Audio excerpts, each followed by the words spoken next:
My name's Spencer Woodard. I opened Gio's Cheese in April of 2020 and wanted a neighborhood cheese shop to complement the neighborhood and all the local folks here.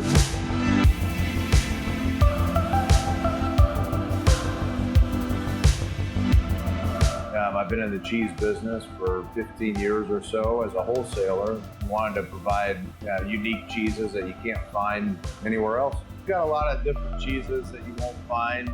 We've got some aged cheddars that go up to 15 years old. We've got cranberry jalapeno jack, apple cinnamon cheddar, olive cheddar, chocolate cheese, all the unique flavors. And we have a lot of imports also. So we have a lot that are imported from Europe, Spain, Italy, France, England, Holland, Netherlands. I think we represent about 20 different countries right now.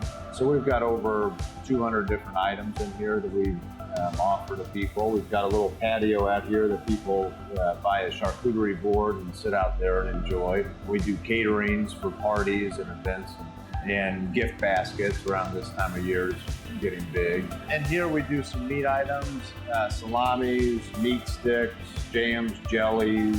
We do a lot of crackers, of course, stuffed olives, sort of things that go with cheese. So yeah.